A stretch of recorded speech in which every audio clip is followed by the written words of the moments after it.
Hello guys, मेरा नाम विकास है। मैं आज आप लोगों को क्रिस्टलाइन सॉलिड, इसका हिंदी होता है क्रिस्टलीय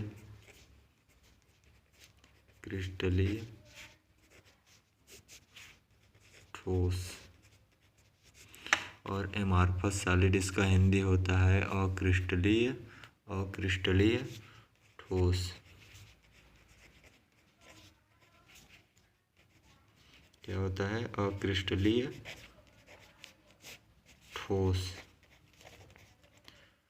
दोनों में अंतर पढ़ने जा रहे हैं। क्रिस्टलीय ठोस और अक्रिस्टलीय ठोस क्या होते हैं, इन दोनों में अंतर क्या होता है, हम पढ़ने जा रहे हैं। तो जैसा कि हम पिछले वीडियो में जान चुके हैं कि क्रिस्टलीय ठोस किसे कहते हैं और अक्रिस्टलीय ठोस किसे कहते हैं। यदि आपको नहीं पता है तो आप पिछले वीडियो से जाकर देख सकते हैं। तो चलिए क्रिस्टलीय ठोस के बारे में जानते हैं। सबसे पहले हम इसका क्रिस्टलीय ठोस किसे कहते हैं उसके बारे में जान लेते हैं। तो क्रिस्टलीय ठोस वे ठोस होते हैं जिसमें क्या होता है, परमाणुओं का व्यवस्था क्रम जो होता है हमारा निश्चित होता है। जो परमाणु जो होते हैं इसमें क्या होते हैं, निश्चित प्रकार से अरेंज होते हैं। मान लो इस प्रकार से अरेंज है हमारे।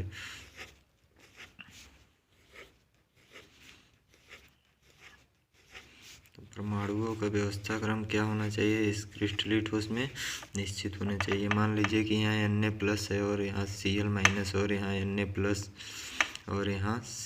Cl- और यहाँ Na+। फिर Na+ के नीचे जस्ट Cl- करेंगे, Na+, Cl- Na+ और Cl- Na+, फिर Cl-, फिर Na+, फिर Cl-, फिर Na+। इसमें इस प्रकार से व्यवस्था एकदम क्या होना चाहिए, निश्चित होना चाहिए। क्रिस्टलीय ठोस वे ठोस होते हैं जिसमें परमाणुओं का व्यवस्था क्रम निश्चित होता है, उसे क्या कहते हैं, क्रिस्टलीय ठोस। जैसे Na+ के बाद क्या आता है, Cl- आ रहा है, फिर Cl- के बाद क्या आ रहा है, Na+ आ रहा है, फिर Na+ के बाद Cl-, फिर Na+। इस प्रकार का व्यवस्था पूरे क्रिस्टल में है, तो उस प्रकार के क्रिस्टल को क्या कहते हैं, क्रिस्टलीय ठोस। अक्रिस्टलीय ठोस किसे कहते हैं, तो अक्रिस्टलीय ठोस वे ठोस होते हैं जिसमें परमाणुओं का क्या होता है, व्यवस्था क्रम निश्चित नहीं होता है। मान लीजिए ये परमाणु ऐसे है, फिर ऐसे है, तो मान लीजिए यहाँ पर छोटे परमाणु आ गए, यहाँ फिर बड़ा परमाणु, फिर छोटे छोटे परमाणु कुछ ऐसे आ गए। अब इसके नीचे जस्ट परमाणु ना आकर इनके बीच में चला गया और एक यहाँ आ गया, ऐसे आ गया, कुछ ऐसे परमाणु हो सकते हैं। तो इस प्रकार के ठोस को क्या कहते हैं, अक्रिस्टलीय ठोस कहते हैं। मतलब जिस ठोस में परमाणुओं का व्यवस्था क्रम क्या होता है, निश्चित नहीं होता है, उसे क्या कहते हैं, अक्रिस्टलीय ठोस कहते हैं। इतना बात समझ में आई। तो एक तो अंतर हम क्या कर लेंगे, फिगर बना देंगे दोनों का, क्रिस्टलीय ठोस और अक्रिस्टलीय ठोस दोनों का फिगर बना देंगे, वो हमारा एक अंतर हो जाएगा। दूसरा अंतर क्या है, डिफिनीशन लिख देंगे हम कि क्रिस्टलीय ठोस में जो होता है परमाणुओं का व्यवस्था क्रम क्या होता है, निश्चित होता है, और अक्रिस्टलीय ठोस में परमाणुओं का व्यवस्था क्रम निश्चित नहीं होता है। ठीक है, इतना बात समझ में आई। तो चलिए अब तीसरा अंतर क्या होता है हम जानते हैं।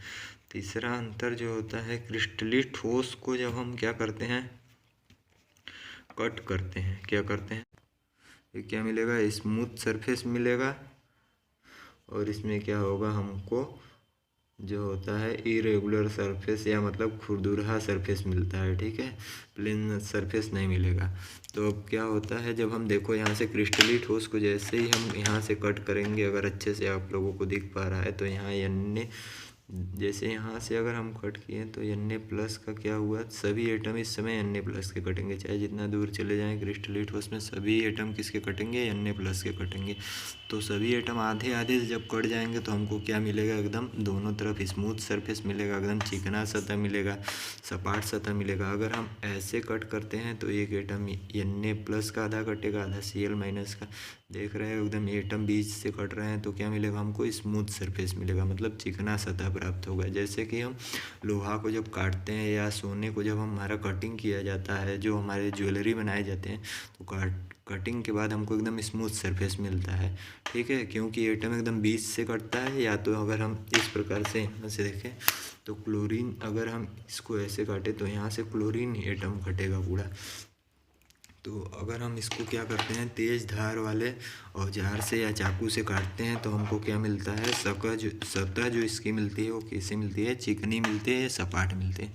और इस अक्रिस्टलीय ठोस में जब इसका व्यवस्था क्रम ही निश्चित नहीं है तो इसको काटने पर कैसा सतह मिलेगा हमको, स्मूथ सतह नहीं मिलेगा, क्या मिलेगा, खुरदुरहा सतह मिलेगा। जैसे कि हम रबर जो होता है उसको काटेंगे तो आप लोग देखेंगे कि क्या होता है, उसमें हमेशा खुरदुरहा सतह एकदम अच्छे से नहीं कटेगा, सपाट नहीं कटेगा। या प्लास्टिक हो गया उसको काटेंगे तब पर भी जिगजैग मोशन में कटता है, थोड़ा ऐसे ऐसे प्लास्टिक को काटेंगे तो ऐसे ऐसे कटता है, ठीक है। तो ये कभी भी चिकना नहीं कर, स्मूथ सरफेस नहीं मिल सकता हमको काटने के बाद, ठीक। तो तीसरा पॉइंट में आते हैं हम, क्या होते हैं, चौथा पॉइंट में आते हैं। तो चौथा पॉइंट जो होता है हमारा, इसकी मेल्टिंग पॉइंट जो होती है, मेल्टिंग पॉइंट क्या होती है, इसकी फिक्स होती है। मेल्टिंग पॉइंट हमारा क्या होता है, फिक्स्ड होता है। मान लो अगर इसकी, मान लेते हैं जैसे कोई लोहे का राड है, अगर हमारा ये राड हो गया यहाँ से यहाँ, ठीक। अब इस राड को हमको यहाँ पर जितना गलाने में टेम्परेचर देना पड़ेगा उतना बीच में भी देना पड़ेगा, क्योंकि एक ही प्रकार से राड है और एक ही प्रकार से एटम भी अरेंज है इसमें, तो इतना टेम्परेचर यहाँ पर देना पड़ रहा है। मान लो अगर हमको यहाँ पर 300 डिग्री सेल्सियस देना पड़ रहा है तो यहाँ पर भी 300 डिग्री और यहाँ पर भी देना पड़ेगा 300 डिग्री। बहुत ज़्यादा अंतर आएगा तो 5 डिग्री सेल्सियस का अंतर आएगा। मान लो यहाँ पर 300 डिग्री सेल्सियस पे गल रहा है तो हो सकता है यहाँ 305 डिग्री सेल्सियस पे गले, बस इतना ही अंतर आएगा, अधिक अंतर नहीं आएगा इसमें। क्या बात समझ में आई, अधिक अंतर क्या होगा, नहीं आएगा। अगला देखते हैं इसमें क्या है। जैसा कि हम इसमें जानते हैं तो एटम का अरेंज ही नहीं फिक्स है, तो कैसे हमको गलाने में क्या होगा, एक निश्चित रेंज में इसमें होगा, क्या होगा, एक निश्चित रेंज में गलेगा। मतलब जैसे हो सकता है 200 डिग्री सेल्सियस और 300 डिग्री सेल्सियस के बीच में ये क्या हो, एटम गले, ठीक। क्योंकि अगर देखो मान लो एक अक्रिस्टलीय ठोस है, अक्रिस्टलीय ठोस में यहाँ पर जो एटम है वो अलग प्रकार से अरेंज है और एटम जो है अलग प्रकार के हैं। तो मान लो यहाँ पर हमको गलाने में मान लो 300 डिग्री सेल्सियस लग जाएगा, तो जहाँ पर हो सकता है बीच में छोटे वाले एटम आए वहाँ से हमको 2 ही डिग्री सेल्सियस में गल जाए, तो मतलब एक रेंज में गलता है, एक इसका परास होता है, ठीक है, वो उतने परास में गलेगा। तो melting point, boiling point, melting point कह सकते हैं इसका, एक परास में होता है, निश्चित नहीं होता है, ठीक। इतना बात समझ में आई।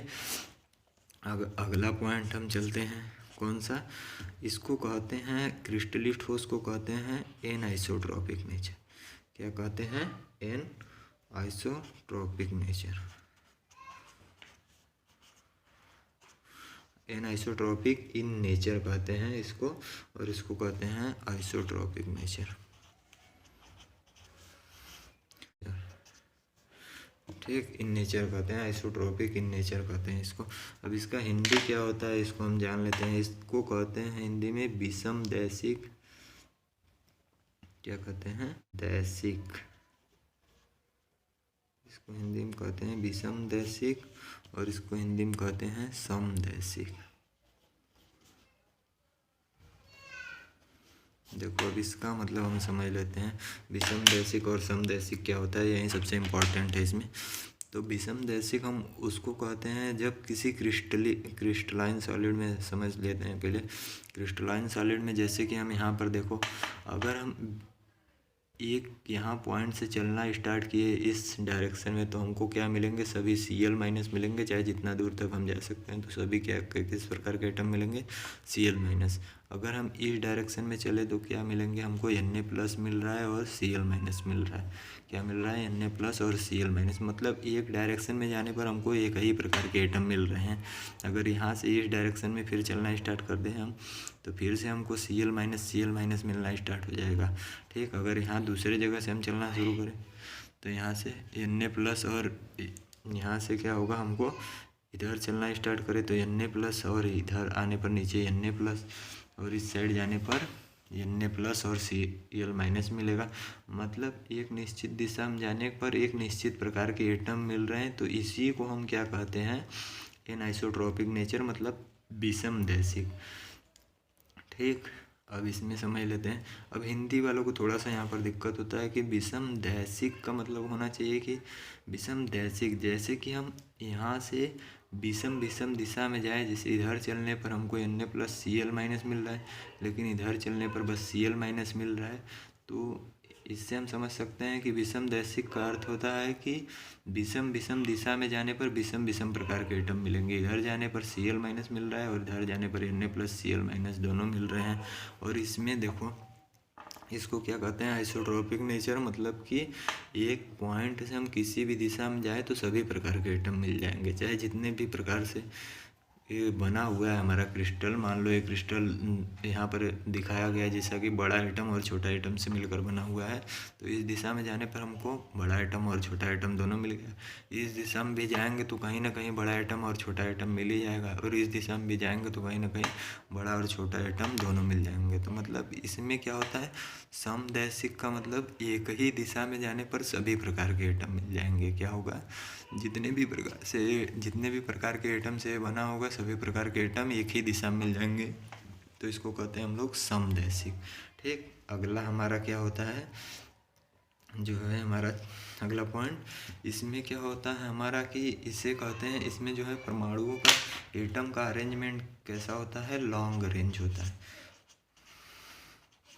क्या होता है, मतलब जो परमाणुओं का व्यवस्था क्रम होता है बहुत दूर तक होता है, एक ही प्रकार का होता है क्रिस्टलीय ठोस में। इसमें क्या होता है, शॉर्ट रेंज होता है। क्या होता है, शॉर्ट रेंज। इस ऊपर इसमें जो होता है कि परमाणुओं का व्यवस्था क्रम क्या होता है, शॉर्ट रेंज होता है, मतलब बड़े एटम के बाद तुरंत छोटा एटम आ जा रहा है। शॉर्ट रेंज मतलब निश्चित नहीं होता है, कुछ समय के लिए कुछ, यहाँ पर देखो दो बड़े एटम आ गए, फिर उसके बाद छोटा एटम आ गया, फिर दो तीन छोटा एटम आ गए, फिर बड़े एटम आ गए, मतलब कि एकदम शॉर्ट रेंज में होता है। थोड़े ही समय के लिए इसका व्यवस्था क्रम क्या होता है, निश्चित होता है, नहीं ना फिर चेंज होता रहता है, अलग अलग प्रकार के एटम हमको मिलते जाते हैं। ठीक है, ऐसा नहीं है कि इसमें जिस प्रकार से Na+ के बाद Cl-, Na+ के बाद Cl-, Na+ बाद Cl-, पूरे क्रिस्टल में चाहे जितना बड़ा क्रिस्टल हो सभी जगह मिलेंगे, लेकिन इसमें ऐसा नहीं है, किसी प्रकार के भी एटम मिल सकते हैं, थोड़ा दूर पर चेंज होता रहता है। तो इसमें लास्ट आता है, हमको एग्जाम्पल ज़रूर लिखना है इसका। क्या होता है एग्जाम्पल, जो होता है क्रिस्टलाइन सॉलिड का कोई भी, जैसा कि पिछले वीडियो में बताया गया, फिर से मैं बता दे रहा हूँ कि लिखा जाता है अंतर में। एग्जाम्पल हम लिख लेंगे इसका, जैसे हमारा कोई Ag हो गया, हमारा Au हो गया, और ग्रेफाइट हो गया। ठीक, क्या हो गया, ग्रेफाइट हो गया, और हीरा हो गया, और इसमें क्या होता है हमारा प्लास्टिक हो गया, रबर हो गया, रबर हो गया, और क्वार्टज ग्लास एक बताया गया है। ठीक है, तो बस इतना ही अंतर होता है इसमें। हम क्रिस्टलाइन सॉलिड और एमॉर्फस सॉलिड के बीच में यही सब अंतर होते हैं। ठीक है, आज के लिए बस इतना ही।